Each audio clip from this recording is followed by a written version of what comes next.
അസ്സലാമു അലൈക്കും. Welcome back to Visal media. ഞാൻ ഫക്രുദ്ദീൻ പന്താവൂർ. ഒരു ഡോക്ടറെ അതിക്രൂരമായിട്ട് ഹോസ്പിറ്റലിൻ്റെ ഉള്ളിൽ വെച്ചിട്ട് കിടന്നുറങ്ങുന്ന സെമിനാർ ഹാളിൽ അതിക്രൂരമായിട്ട് ബലാത്സംഗത്തിൻ്റെ വാർത്ത നമ്മൾ ഇന്നലെ പറഞ്ഞിരുന്നു. അപ്പോൾ ആ ഒരു വിഷയത്തിൽ ഡോക്ടർമാരുടെ ചികിത്സ മുടക്കിയുള്ള പ്രതിഷേധവും പറഞ്ഞു. ഇപ്പോഴും അതിൻ്റെ യഥാർത്ഥ പ്രതികളെ കിട്ടിയിട്ടില്ല. രാജ്യം മുഴുവനും കനത്ത പ്രതിഷേധത്തിലാണ്. അപ്പോഴാണ് മലയാളിയായ സൗമ്യ എന്ന് പറയുന്നൊരു ഒരു ഡോക്ടർ അനുഭവിക്കുന്ന ഒരു പീഡനങ്ങൾ എന്തൊക്കെയാണെന്ന് തുറന്നു പറയുന്നത്. ഭാഗ്യം കൊണ്ടാണത്രേ റേപ്പ് ചെയ്യപ്പെടാതെ കൊല്ലപ്പെടാതെ ഇവർ പലപ്പോഴും ജീവനോടെ ഉണ്ടാകുന്നത്. ഏതായാലും സൗമ്യ എന്ന് പറയുന്ന ആ യുവ ഡോക്ടർ തന്നെ തൻ്റെ അനുഭവങ്ങൾ കൃത്യമായി പറയുന്നുണ്ട്. ഞാൻ എൻ്റെ 18ാമത്തെ വയസ്സിലാണ് MBBS ജോയിൻ ചെയ്യുന്നത്. എൻ്റെ പ്രീ ഡിഗ്രി സെക്കൻഡ് ഇയർ കഴിഞ്ഞ് ഫസ്റ്റ് അറ്റംപ്റ്റിൽ തന്നെ MBBS പരിയാരം മെഡിക്കൽ കോളേജിലാണ് ഞാൻ എൻ്റെ MBBS ചെയ്തത്. അത് കഴിഞ്ഞ് കുട്ടികളുടെ വിഭാഗത്തിൽ ഞാൻ പോസ്റ്റ് ഗ്രാജുവേഷൻ ചെയ്തത് കോഴിക്കോട് മെഡിക്കൽ കോളേജിലാണ്. അതിനുശേഷം കുട്ടികളുടെ വിഭാഗത്തിൽ ഞാൻ DNB ചെയ്തത് ബാംഗ്ലൂർ ബാപ്റ്റിസ്റ്റ് ഹോസ്പിറ്റലിലാണ്. അപ്പോൾ ഈ ഒരു കാലഘട്ടത്തിൽ അതിനുശേഷം ഇപ്പോൾ പല പല സ്ഥലങ്ങളിലായി ഞാൻ ജോലി എടുത്തിട്ടുണ്ട്.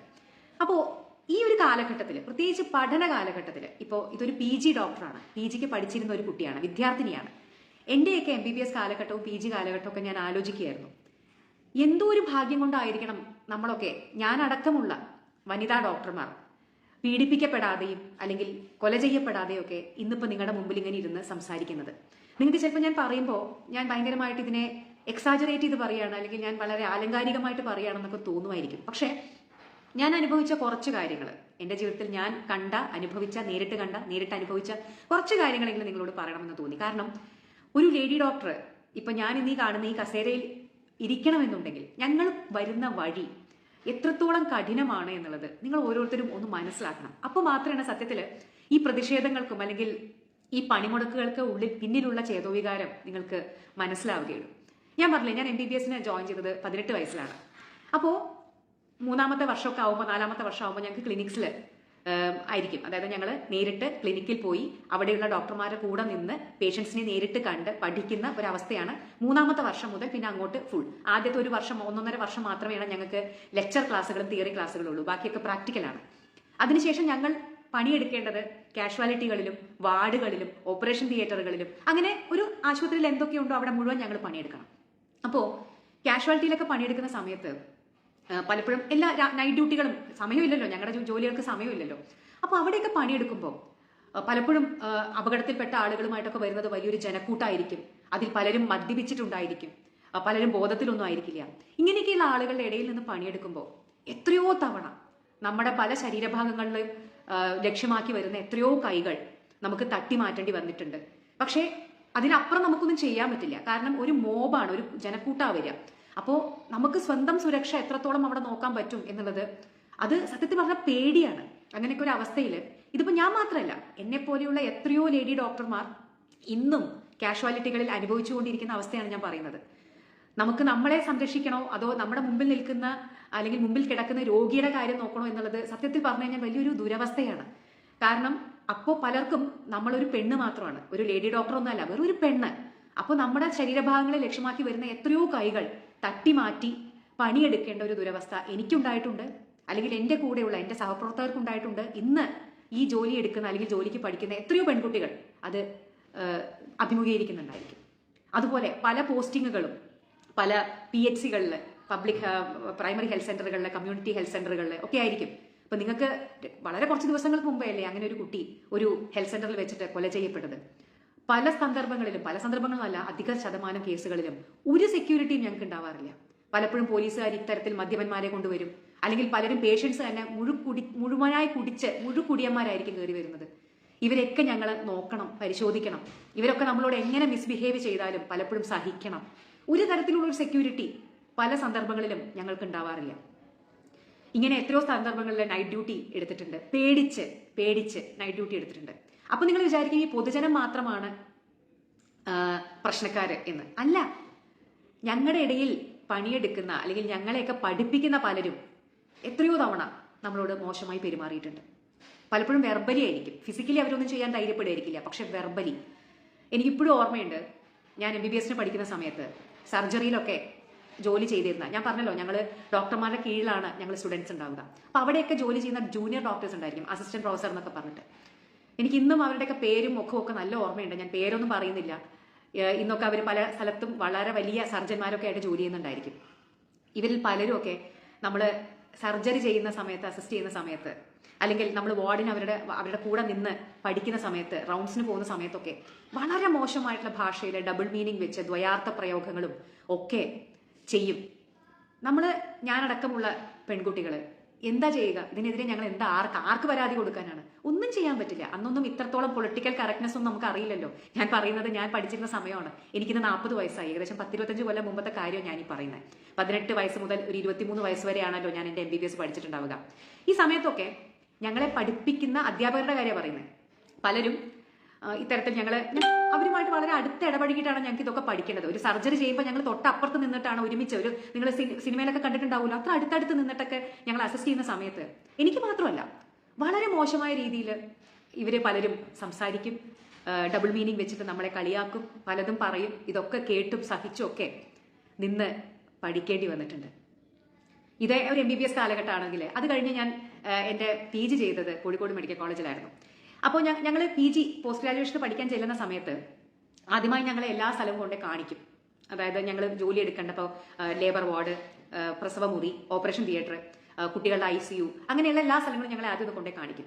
സത്യത്തിൽ ഞാൻ എൻ്റെ കല്യാണം കഴിഞ്ഞ് ഒരാഴ്ചയെ കഴിഞ്ഞിട്ടുണ്ടായിരുന്നുള്ളൂ. എൻ്റെയും സരിൻ്റെയും കല്യാണം കഴിഞ്ഞിട്ട് ജസ്റ്റ് വളരെ കുറച്ച് ദിവസങ്ങൾ കഴിഞ്ഞപ്പോഴേക്കും തന്നെ എനിക്ക് പോസ്റ്റ് ഗ്രാജുവേഷൻ പോകേണ്ടി വന്നു. അപ്പോൾ ഒരു കല്യാണം കഴിഞ്ഞ കപ്പിൾ എന്നുള്ള രീതിയിൽ അടുത്ത നമ്മുടെ ഒരു ആഗ്രഹം എന്ന് പറയുന്നത് ഒരു അമ്മയാവുക, ഒരു കുഞ്ഞിനെ പ്രസവിക്കുക എന്നൊക്കെയാണ് അന്നത്തെ കാലത്ത്. ഇന്നല്ല, അന്നത്തെ കാലത്തെ കാര്യമാണ് ഞാൻ പറയുന്നത്. എൻ്റെ 26ാമത്തെ വയസ്സിൽ 2009 ഞാൻ എൻ്റെ പോസ്റ്റ് ഗ്രാജുവേഷന് കോഴിക്കോട് മെഡിക്കൽ കോളേജിൽ ജോയിൻ ചെയ്യുന്നത്. അന്ന് എനിക്ക് എൻ്റെ വയസ്സ് എത്രയാണോ അത്രയും, കല്യാണം കഴിഞ്ഞിട്ടേ ഉള്ളൂ. ഞാൻ ഈ ഒരു ലേബർ റൂമിൽ എൻ്റർ ചെയ്ത്, അപ്പോൾ ലേബർ റൂം കാണിക്കാൻ വേണ്ടിയിട്ട് എന്നെ എൻ്റെ സീനിയർ PG കൊണ്ടുപോവുകയാണ്. അപ്പോൾ ഞാൻ അവിടെ ചെന്ന സമയത്ത് കുറേ ഗർഭിണികളെ, നിങ്ങൾക്ക് കോഴിക്കോട് മെഡിക്കൽ കോളേജ് നിങ്ങൾക്ക് ഊഹിക്കാലോ എത്രയായിരിക്കും തിരക്ക്. ഗർഭിണികളെ കൊണ്ട് നമുക്ക് തട്ടിമുട്ടി നടക്കാൻ പറ്റില്ല. ആ പാവങ്ങൾ ഇങ്ങനെ നിറവയറുമായിട്ട് ഇങ്ങനെ അങ്ങോട്ടും ഇങ്ങോട്ടും വെള്ള വസ്ത്രത്തിൽ ഇങ്ങനെ നടക്കുന്നുണ്ടായിരിക്കും. അപ്പൊ ഞാനിങ്ങനെ പോയപ്പോൾ ഒരു വാതിലിന്റെ പിന്നിൽ 2 കാലുകൾ മാത്രം കാണുന്നുണ്ട്. ഈ 2 കാല്, അപ്പൊ ഒരാൾ ഇരിക്കുകയാണ് ഒരു വാതിലിന്റെ പിന്നിൽ. ഞാൻ കാണുന്നത് 2 കാലുകൾ മാത്രമാണ്. അപ്പൊ ആ കാലുകൾ സ്ക്രബ് സ്യൂട്ടാണ് ഇട്ടിരിക്കുന്നത്, അതായത് നീല കളറിലുള്ള ഡ്രസ്സ്. അപ്പൊ എനിക്ക് മനസ്സിലായത് ഒരു പേഷ്യന്റ് അല്ല, അതൊരു ഡോക്ടറാണ്. ഞാൻ ആക്ച്വലി പോയി നോക്കിയപ്പോൾ അത് എൻ്റെ സീനിയർ ഡോക്ടറായിരുന്നു. ഞാൻ MBBSന് എൻ്റെ സീനിയറായി പഠിച്ച ഒരു ഡോക്ടറായിരുന്നു. ആ ഡോക്ടർ അപ്പം അവിടെ ഗൈനക്കോളജിയിൽ പോസ്റ്റ് ഗ്രാജുവേഷൻ ചെയ്യുകയാണ്. അവർ ഇരിക്കുന്നത് കണ്ടപ്പോൾ ഞാൻ പോയി നോക്കിയപ്പോൾ ഞാൻ ഞെട്ടിപ്പോയി. കാരണം അവരും ഗർഭിണിയാണ്, ഒരു 7-8 മാസം വയറുണ്ട്. ആ ലേബർ റൂമിൽ അവർക്ക് ജോലിയാണ്, അവർക്ക് നൈറ്റ് ഡ്യൂട്ടിയാണ് തോന്നുന്നു. അവരവിടെ ഒരു മുക്കിലിങ്ങനെ ഒരു വാതിലിന്റെ പിറകിൽ നിലത്തിരിക്കുകയാണ് ഗർഭിണിയായിട്ട്. ഞാൻ സത്യം പറഞ്ഞാൽ എനിക്ക് ഞെട്ടിപ്പോയി. അപ്പൊ ഞാൻ ആ ചേച്ചിയെടുത്ത് പോയി ചോദിച്ചപ്പോൾ പറഞ്ഞു, അപ്പോൾ എന്നെ കണ്ടപ്പോൾ ചിരിച്ചോട്ട് എണീറ്റു. എന്നിട്ട് പറഞ്ഞു എനിക്ക് ലേബർ റൂം ഡ്യൂട്ടിയാണ്. അപ്പൊ ഞാൻ ചോദിച്ചു ചേച്ചിക്ക് എത്ര മാസമായി? 7-8 മാസം എന്ന് പറഞ്ഞത് ഓർമ്മയുണ്ട് എനിക്ക്. നല്ല വയറുണ്ട്. എനിക്ക് കണ്ടപ്പോൾ സത്യം പറഞ്ഞാൽ കരച്ചിലും സങ്കടം ഒക്കെ വന്നു. അപ്പൊ ഞാൻ പറഞ്ഞു ചേച്ചി ഈ അവസ്ഥയിൽ ലേബർ റൂം ഡ്യൂട്ടിയാണോ? ഞാൻ പറഞ്ഞു. അപ്പൊ ആ ചേച്ചി ചോദിച്ചു എന്ത് ചെയ്യാനാടോ, ഡ്യൂട്ടി വന്ന് എടുക്കല്ലേ നിവൃത്തിയുള്ളൂ. പിന്നെ ലേബർ റൂം ഡ്യൂട്ടി എന്ന് പറഞ്ഞു കഴിഞ്ഞാൽ രാത്രിയില്ല പകലില്ല, ഏത് സമയത്തും ഡെലിവറിയാണ്, നമുക്കൊന്നും ഇരിക്കാൻ പറ്റില്ല. അപ്പോൾ ആ ചേച്ചി അത്രയും കഷ്ടപ്പാട്, അല്ലെങ്കിൽ അതിന്റെ സങ്കടം അല്ലെങ്കിൽ അതിന്റെ വയ്യായ്മ കൊണ്ട് അത് നിലത്തിരുന്നു പോയതാണ്. അന്ന് എനിക്ക് ഓർമ്മയുണ്ട്, അന്ന് ഞാൻ സരിനെ വിളിച്ചപ്പോൾ അന്ന് ഞാൻ പറഞ്ഞത് ഈ പോസ്റ്റ് ഗ്രാജുവേഷൻ കഴിയാതെ ഞാൻ പ്രഗ്നന്റ് ആവില്ല, ഈ 2 വർഷം കഴിയാതെ ഞാൻ ഒരിക്കലും പ്രഗ്നന്റ് ആവില്ല. കാരണം എനിക്ക് ഇങ്ങനെ പ്രഗ്നൻസി, എൻ്റെ ഗർഭകാലം എനിക്ക് ഇങ്ങനെ ജീവിക്കാൻ സാധിക്കില്ല. അപ്പൊ അതുകൊണ്ട് നമുക്ക് 2 വർഷത്തേക്ക് എന്തായാലും കുട്ടികൾ വേണ്ട എന്ന് ഞങ്ങൾ അന്ന് തീരുമാനിച്ചത് എനിക്ക് ഓർമ്മയുണ്ട്. ഏതായാലും ഇവർ പറയുന്നത് പോലെ ഇവർ ജീവിച്ച അനുഭവങ്ങളും ഇവർ അഭിമുഖീകരിക്കുന്ന പ്രശ്നങ്ങളും വെച്ചിട്ട് ഇതിന് പരിഹാരം കാണാൻ വേണ്ടിയിട്ട് ചികിത്സ മുടക്കുന്ന ഒരു രീതിയോട് എനിക്ക് യോജിക്കാൻ കഴിയില്ല. ഇന്ന് നമ്മൾ ചോദിക്കുന്ന ഒരു ചോദ്യം തന്നെ അതാണ്. ഇവർ പറയുന്നത് പോലെ ഇത്തരം ഈ കൊൽക്കത്തയിലുള്ള ഒരു പെണ്ണിനെ അതിക്രൂരമായിട്ട് ബലാത്സംഗം ചെയ്തു, അതിൻ്റെ കൃത്യമായ പ്രതികളെ പോലും പിടികിട്ടിയിട്ടില്ല. അതിന് ആരൊക്കെയോ രക്ഷിക്കാൻ വേണ്ടിയിട്ടാണ് ഏതോ ഒരു ചെങ്ങായിനെ സഞ്ജയ് റോയ് എന്ന് പറയുന്ന ആളെ പിടിച്ചു എന്നൊക്കെ പറയണത്. ഏതായാലും ഇത്തരത്തിൽ ചികിത്സ നിഷേധിക്കുന്ന പ്രതിഷേധ സമരങ്ങളോട് നിങ്ങൾ യോജിക്കുന്നുണ്ടോ എന്നുള്ളതാണ് ചോദ്യം. ഈ പോലീസുകാർ സമരം നടത്തിയാൽ എന്താവും കഥ? അതേപോലെയാണ് ഡോക്ടർമാർ സമരം നടത്തരുത് എന്നാണ് എൻ്റെ ഒരു അഭിപ്രായം. നിങ്ങൾ നിങ്ങളുടെ അഭിപ്രായങ്ങൾ പങ്കുവെക്കണം. കൂട്ടത്തിൽ ഇവർ പറയുന്ന ബാക്കി കാര്യങ്ങളും കൂടി കാണാം. ഞാൻ പറഞ്ഞു വന്നത് ഒരു ലേഡി ഡോക്ടറുടെ ഗർഭകാലം ഞാൻ പലരും പറഞ്ഞു കേട്ടിട്ടുണ്ട് ആ കോളേജിൽ. അത് ആ കോളേജിന്റെ മാത്രം പ്രത്യേകതയൊന്നുമല്ല, ഒരുമാതിരിപ്പെട്ട പല കോളേജുകളിലും പോസ്റ്റ് ഗ്രാജുവേഷന്റെ സമയത്ത് ഗർഭിണി ആയി കഴിഞ്ഞു കഴിഞ്ഞാൽ വളരെ ക്രൂരമായിട്ടുള്ള രീതിയിലാണ് അവരോട് പെരുമാറുക എന്നുള്ളത്. അതായത് നമ്മുടെ സീനിയർ ഡോക്ടേഴ്സ് നമ്മളെ പഠിപ്പിക്കുന്ന ആളുകളൊക്കെ. കാരണം ഒരു ഗർഭിണി എന്നുള്ള രീതിയിലുള്ള ഒരു പരിഗണനയും കൊടുക്കില്ല എന്ന് മാത്രമല്ല, എന്തോ വലിയ തെറ്റ് ചെയ്ത പോലെയാണ് പലരും ഗർഭിണികളായിട്ടുള്ള പോസ്റ്റ് ഗ്രാജുവേറ്റ് സ്റ്റുഡൻസിനോടും അല്ലെങ്കിൽ അവിടെയുള്ള പഠിക്കുന്ന ലേഡി ഡോക്ടർമാരോട് പെരുമാറുക എന്ന് ഞാൻ കേട്ടിട്ടുണ്ട്. പക്ഷെ ഞാൻ എൻ്റെ കൺമുമ്പിൽ കണ്ട ഒരു കാര്യമാണ് ഇത്. ഈ ചേച്ചി ഇങ്ങനെ ഇരിക്കുന്നത് അതെനിക്ക് ഒരിക്കലും മറക്കാൻ പറ്റാത്ത കാര്യമാണ്. അത് കഴിഞ്ഞ് ഇതൊക്കെ കഴിഞ്ഞ് ഞാൻ പ്രഗ്നൻ്റ് ആയി. ആ സമയത്ത് ഞാൻ പേരൂർക്കട ഡിസ്ട്രിക്ട് ഹോസ്പിറ്റലിൽ വർക്ക് ചെയ്യുകയാണ്. എൻ്റെ നിർബന്ധിത ഗ്രാമീണ സേവനം ചെയ്യുകയാണ്. ആ സമയത്താണ് ഞാൻ പ്രഗ്നൻ്റ് ആവുന്നത്. എൻ്റെ പാപ്പുവിനെ ഞാൻ ഗർഭം ധരിക്കുന്നത്. ആദ്യത്തെ 2-3 മാസമാണ് ഞാൻ അവിടെ ജോലി ചെയ്തത്. അതിനുശേഷം ഞാൻ മണ്ണാർക്കാടുള്ള അലനെല്ലൂർ ഹെൽത്ത് സെൻ്ററിലേക്ക് എനിക്ക് മാറ്റം കിട്ടി. അങ്ങനെ ഞാൻ എൻ്റെ വീട്ടിൽ നിന്ന് പോയി വരികയാണ്. എൻ്റെ പ്രസവത്തിൻ്റെ തലേ ദിവസം വരെ ഞാൻ ജോലി എടുത്തിട്ടുണ്ട്. ആ സമയത്ത് എനിക്കുണ്ടായൊരു അനുഭവമാണ്. എനിക്ക് ഏകദേശം 8 മാസം പ്രസവ തീയതി ഏകദേശം അടുത്തിട്ടുണ്ട്. എനിക്ക് ഫുൾ നിറവയറുണ്ട്. എനിക്ക് BP നല്ലപോലെ ഉണ്ടായിരുന്നു. ആ സമയത്ത് ഞാൻ അതിനുള്ള മരുന്ന് എടുത്തുകൊണ്ടിരിക്കുന്നുണ്ടായിരുന്നു. എൻ്റെ കാല് നമ്മൾ രാവിലെ ഹെൽത്ത് സെൻ്ററിൽ എത്തിക്കഴിഞ്ഞാൽ പീഡിയാട്രിക് കുട്ടികളെ മുഴുവൻ ഞാൻ നോക്കണം. പലപ്പോഴും നമ്മുടെ OP കഴിയുമ്പോൾ ഒറ്റ ഇരിപ്പായിരിക്കും നമ്മൾ. ആ ഇരിപ്പ് നമ്മൾ രാവിലെ ഇരുന്ന ഇരിപ്പ് ചിലപ്പോൾ 2 മണി 2:30 മണി 3 മണി വരെ നമ്മൾ ഒറ്റ ഇരിപ്പായിരിക്കും ഈ കുട്ടികളെ നോക്കാൻ. കാരണം അത്രയും പേഷ്യൻസ് ആണ്. നമ്മളൊന്ന് ഇടയ്ക്ക് മൂത്രമൊഴിക്കാൻ, നിങ്ങൾക്ക് ഗർഭിണികളായ ആളുകൾക്ക് അറിയുണ്ടാവും, ഗർഭിണിയായ സമയത്ത് നമുക്ക് ഇടയ്ക്കിടയ്ക്ക് മൂത്രമൊഴിക്കാൻ തോന്നും. ഈ മൂത്രമൊഴിക്കാൻ ഒന്ന് പോയി കഴിഞ്ഞാൽ പലപ്പോഴും ഞാൻ ശാപവാക്കുകൾ കേട്ടിട്ടുണ്ട്. അതായത് പുറത്ത് നിൽക്കുന്ന പേഷ്യൻസിന്റെ അത് ഓളെ ഇറങ്ങി പോണു എന്നുള്ള ശോഭവാക്കുകൾ ഞാൻ കേട്ടിട്ടുണ്ട്. ഒന്ന് മൂത്രം ഒഴിച്ചിട്ട് ഒരു 5 മിനിറ്റ് കൊണ്ട് തിരിച്ചു വരുന്ന സമയം കൊണ്ട്. അതൊക്കെ പോട്ടെ, എനിക്കുണ്ടായ ഒരു വലിയ ദുരനുഭവമുണ്ട്.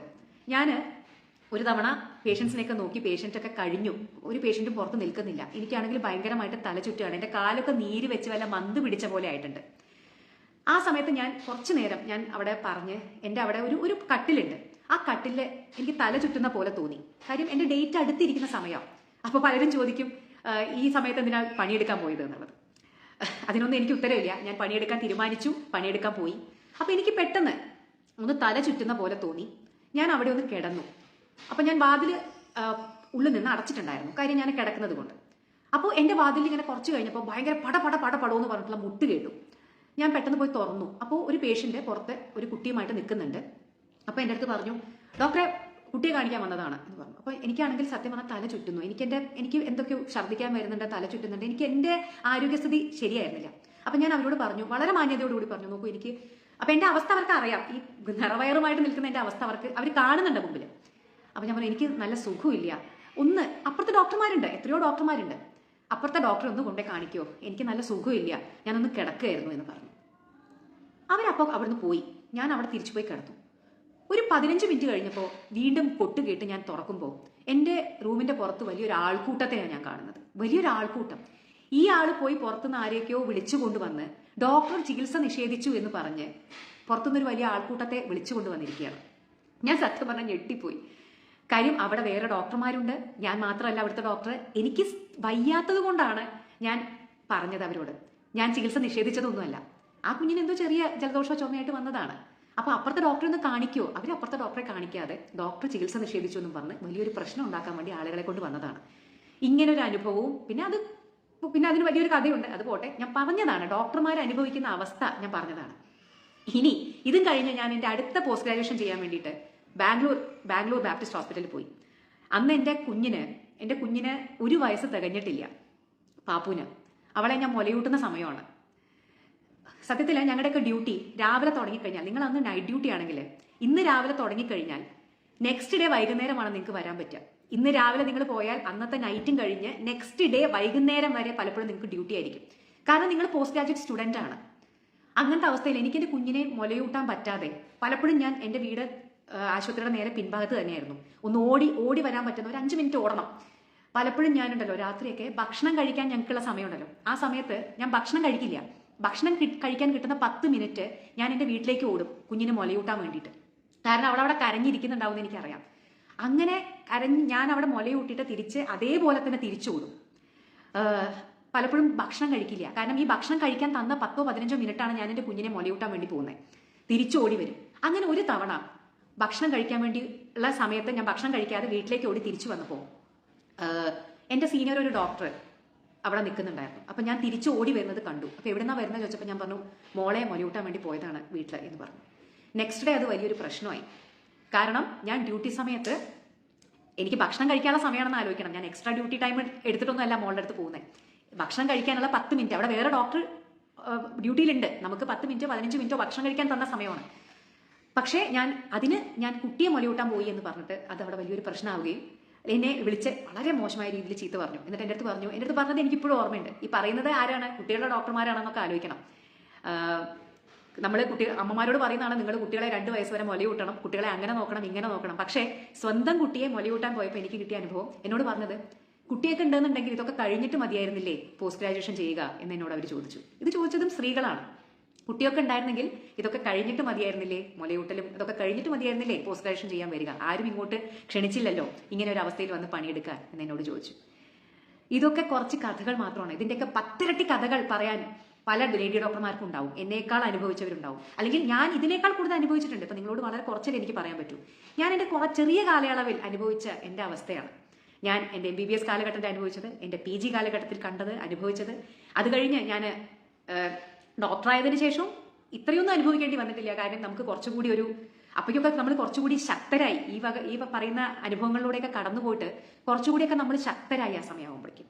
അപ്പം അതുകൊണ്ട് തന്നെ ഇന്ന് എൻ്റെ അടുത്ത് ആരെങ്കിലും ഇങ്ങനെ പെരുമാറി കഴിഞ്ഞാൽ തിരിച്ച് എന്താണ് പറയേണ്ടത് ചെയ്യേണ്ടതെന്ന് എനിക്ക് കൃത്യമായിട്ട് അറിയാം. പക്ഷേ 18 വയസ്സുള്ള ഒരു പെൺകുട്ടിക്ക് MBBS ചെയ്യുന്ന ഒരു സമയത്ത് ഇതറിയില്ല. 26 വയസ്സുള്ള ഒരു പെൺകുട്ടിക്ക് എൻ്റെ സമയത്ത് കല്യാണം കഴിഞ്ഞ് ന്യൂലി വെഡായിട്ട് കഴിഞ്ഞ് ഒരു പോസ്റ്റ് ഗ്രാജുവേഷൻ ജോയിൻ ചെയ്ത സമയത്ത് ഇതൊക്കെ കാണുമ്പോൾ എന്താണ് ചെയ്യേണ്ടത്, എങ്ങനെയാണ് പ്രതികരിക്കേണ്ടതെന്ന് എനിക്കറിയില്ല. അതേ പറഞ്ഞ പോലെ തന്നെ പൂർണ്ണ ഗർഭിണിയായിട്ട് ഇരിക്കുന്ന സമയത്ത് ഇത്തരത്തിൽ നമ്മൾ ഹരാസ് ചെയ്യപ്പെടുമ്പോൾ എന്താണ് ചെയ്യേണ്ടത്, എവിടെയാണ് കംപ്ലൈൻറ്റ് ചെയ്യേണ്ടത് എന്നുള്ളത് എനിക്കറിയില്ലായിരുന്നു സത്യത്തിൽ. ഇതൊക്കെ അനുഭവിച്ചിട്ടും സഹിച്ചിട്ടും ഒക്കെയാണ് ഒരു ലേഡി ഡോക്ടർ ഈ പറയുന്ന പോലെ എന്നെ പോലെ ഈ ഒരു കസേരയിൽ ഇരിക്കുന്നത്. നിങ്ങൾ ഓരോരുത്തരും മനസ്സിലാക്കണം. എനിക്ക് സത്യത്തിൽ കരച്ചിൽ വരുന്നുണ്ട്. ഞാൻ ആലോചിക്കാറുണ്ട്, ആരുടെയൊക്കെയോ ഭാഗ്യം കൊണ്ടായിരിക്കാം നമ്മുടെ നാട്ടിൽ ലേഡി ഡോക്ടർമാരൊക്കെ പഠിത്തമൊക്കെ കഴിഞ്ഞ് പീഡിപ്പിക്കപ്പെടാതെ കൊല്ലപ്പെടാതെ നിങ്ങളുടെയൊക്കെ മുമ്പിൽ ഇരിക്കുന്നത്. കുറേ സഹിക്കുന്നുണ്ട് അവർ. കുറേ സഹിച്ചിട്ടാണ് നിങ്ങളുടെ മുമ്പിൽ ഓരോ പെണ്ണുങ്ങളും ഓരോ ജോലിയും എടുക്കുന്നത്. അത് ഡോക്ടർമാർ മാത്രമല്ല, ഓരോ സ്ത്രീകളും. അവര് കടന്നു വരുന്ന കടമ്പകൾ എന്ന് പറയുന്നത് ഒരാണിനെ വെച്ച് നോക്കുമ്പോൾ അതിൻ്റെയൊക്കെ 10, 100, 1000 ഇരട്ടിയാണ്. ഇനി ഒരു കാര്യം കൂടി പറയാം. എത്രയോ ലേഡി ഡോക്ടർമാർക്ക് എനിക്കറിയുന്ന എൻ്റെ ഏറ്റവും ഒരു അടുത്ത സുഹൃത്തുണ്ടായിരുന്നു. അവള് നല്ല സർജൻ ആയിരുന്നു. കാര്യം നന്നായി ഫ്യൂച്ചർ ചെയ്യും. അവളുടെ ഏറ്റവും വലിയ ആഗ്രഹം ഒരു സർജൻ ആവണം എന്നുള്ളതായിരുന്നു. പക്ഷേ ഇന്ന് അവള് ഒരു ഗൈനക്കോളജിസ്റ്റാണ്. അതെന്തുകൊണ്ടാണെന്നറിയോ? അവള് കല്യാണം കഴിക്കാൻ തിരഞ്ഞെടുത്ത ആളുടെ അല്ലെങ്കിൽ അവരുടെ ഇൻലോസ് ഒക്കെ, മദറിൻലോ ഫാദറിൻലോ ഒക്കെ ഡോക്ടർമാരാണ്. അവർക്കൊരു ആശുപത്രി ഉണ്ട്, അവിടെ അവർക്ക് വേണ്ടത് ഒരു ഗൈനക്കോളജിസ്റ്റിനെയാണ്. അപ്പൊ അവർ പറഞ്ഞു, നീ ഒരു സർജൻ ഒന്നും ആവണ്ട, നീ ഒരു ഗൈനക്കോളജിസ്റ്റ് ആയാൽ മതി. ഇത്തരത്തിൽ സത്യത്തിൽ ഞങ്ങളുടെ സ്വപ്നങ്ങൾ പോലും പലപ്പോഴും തീരുമാനിക്കപ്പെടുന്നത് വേറെ പലരാലുമാണ്. ഇങ്ങനെയൊക്കെയാണ് ഒരു ഡോക്ടർ, ഒരു ലേഡി ഡോക്ടർ, ഒരു വനിതാ ഡോക്ടർ, ഒരു ഡോക്ടറായി നിങ്ങളുടെ മുമ്പിൽ ഇരിക്കുന്നത്. സോ അവൾക്ക് അവളുടെ കുഞ്ഞിനെ മുലയൂട്ടാൻ പറ്റിയിട്ടുണ്ടാവില്ല. പലപ്പോഴും അവൾ ആഗ്രഹിച്ച രീതിയിൽ അവൾക്ക് പഠിക്കാൻ പറ്റിയിട്ടുണ്ടാവില്ല. അവൾ ആഗ്രഹിച്ച രീതിയിൽ അവൾ ആഗ്രഹിച്ച മേഖല തിരഞ്ഞെടുക്കാൻ പറ്റിയിട്ടുണ്ടാവില്ല. ഇതൊക്കെ തീരുമാനിച്ചത് പലപ്പോഴും അവളുടെ ഭർത്താവും അല്ലെങ്കിൽ അവളുടെ അമ്മായപ്പനും അമ്മായിയമ്മയും ഒക്കെ ആയിരിക്കും. ഇങ്ങനെയൊക്കെ പല പല തരത്തിൽ കോംപ്രമൈസ് ചെയ്തിട്ടാണ് ഞങ്ങൾ ഓരോരുത്തരും നിങ്ങളുടെ മുമ്പിൽ ഇരിക്കുന്നത്. സോ അങ്ങനെയുള്ള ഞങ്ങളിൽ ഒരാളെയാണ് ഇത്തരത്തിൽ ഇപ്പോൾ അറസ്റ്റ് ചെയ്യപ്പെട്ടിരിക്കുന്നത്. വെറൊരു ബലിമൃഗമാണ്, അയാളല്ല കുറ്റവാളി എന്നാ പറയുന്നത്. കുറ്റവാളികൾ പല ഉന്നതരുമാണ്, നിങ്ങൾ സിനിമയൊക്കെ കാണുന്ന പോലെ. അപ്പോൾ അങ്ങനെയുള്ള അത്ര കഷ്ടപ്പെട്ട് പഠിച്ച് പോസ്റ്റ് ഗ്രാജുവേഷൻ ചെയ്തുകൊണ്ടിരുന്ന ഞങ്ങളിൽ ഒരാളെയാണ് ക്രൂരമായി ബലാത്സംഗം ചെയ്ത് കൊല ചെയ്തിരിക്കുന്നത്. കൊല ചെയ്തത് മാത്രമാണോ? അവർ ചെയ്ത കാര്യങ്ങൾ, അവിടെ സമാധാനപരമായി പ്രൊട്ടസ്റ്റ് ചെയ്തുകൊണ്ടിരിക്കുന്ന ആളുകളെ ക്രൂരമായി തല്ലിച്ചതച്ചു. ഈ ക്രൈം സീനിലേക്ക് കടന്നു വന്ന് തെളിവുകൾ നശിപ്പിച്ചു. ഇന്ന് ഈ കൊലയ്ക്ക് കാരണമായവർ ഈ രാജ്യത്ത് പോലും ഇല്ല എന്നാണ് കേൾക്കുന്നത്. അപ്പോൾ ഞങ്ങൾ എങ്ങനെയാണ് പ്രതിഷേധിക്കേണ്ടത്? ഞങ്ങൾക്ക് എവിടെയാണ് രക്ഷ? ഞാൻ പറയുന്നത്, ഞങ്ങളെ തനിച്ചാക്കരുത് ദയവ് ചെയ്തിട്ട്. നിങ്ങൾ ഓരോരുത്തരും ഞങ്ങളുടെ കൂടെ നിൽക്കണം. ഞങ്ങൾ നിങ്ങൾക്ക് വേണ്ടി ചെയ്യുന്നത് സേവനമാണെങ്കിൽ നിങ്ങൾ ഞങ്ങൾക്ക് വേണ്ടി ചെയ്തു തരേണ്ടതും ഇത് മാത്രമാണ്. ഞങ്ങളുടെ കൂടെ ഒന്ന് നിൽക്കുക, ഞങ്ങളൊന്ന് സപ്പോർട്ട് ചെയ്യുക. ഞങ്ങൾ ഇത്തരത്തിൽ പണിമുടക്കും പ്രതിഷേധങ്ങളും ചെയ്യുമ്പോൾ ഞങ്ങളെ ശപിക്കാതെ, ഞങ്ങളെ ശാപവാക്കുകൾ കൊണ്ട് ചൊരിയാതെ ഞങ്ങളുടെ കൂടെ ഒന്ന് നിൽക്കാൻ ദയവ് ചെയ്ത് ശ്രമിക്കുക. അത് മാത്രം മതി ഞങ്ങൾക്ക്. ആക്ച്വലി ഞങ്ങൾക്ക് വേണ്ടത് നിങ്ങളുടെ ഓരോരുത്തരുടെയും പിന്തുണയാണ്. സോ ഇന്ന് ആ പെൺകുട്ടിക്ക് വേണ്ടി, മരണപ്പെട്ട പെൺകുട്ടിക്ക് വേണ്ടി ഇത്രയെങ്കിലും പറഞ്ഞിട്ടില്ലെങ്കിൽ അത് ശരിയാവില്ല, അല്ലെങ്കിൽ അത് വലിയൊരു തെറ്റായി പോകുമെന്ന് എനിക്ക് തോന്നി. അതുകൊണ്ടാണ് നിങ്ങൾ ഓരോരുത്തരുടെ അടുത്തും ഇത്രയും കാര്യങ്ങൾ ഞാൻ സംസാരിച്ചത്. ദയവ് ചെയ്ത് ഒരു ഡോക്ടറുടെ എൻ്റെ ജീവിതത്തിൽ ഞാൻ അനുഭവിച്ചതേ ഞാൻ പറഞ്ഞല്ലോ. ഇതാണ് ഓരോ പെണ്ണുങ്ങളുടെയും, ഓരോ പണിയെടുക്കുന്ന പെണ്ണുങ്ങളുടെയും അവസ്ഥ, പ്രത്യേകിച്ച് പണിയെടുക്കുന്ന ലേഡി ഡോക്ടർമാരുടെ അവസ്ഥ. ഞങ്ങൾ ഇതൊക്കെ അനുഭവിച്ചിട്ടാണ് വരുന്നത്. സോ ദയവ് ചെയ്ത് നിങ്ങൾക്ക് അറിയാവുന്ന എല്ലാവരിലേക്കും ഇതൊന്ന് ഷെയർ ചെയ്തെത്തിക്കുക. ഞങ്ങളുടെ ഈ പറയുന്ന ചെറിയ പ്രതിഷേധത്തിന് നിങ്ങളുടെ ഓരോരുത്തരുടെയും പിന്തുണ തരിക.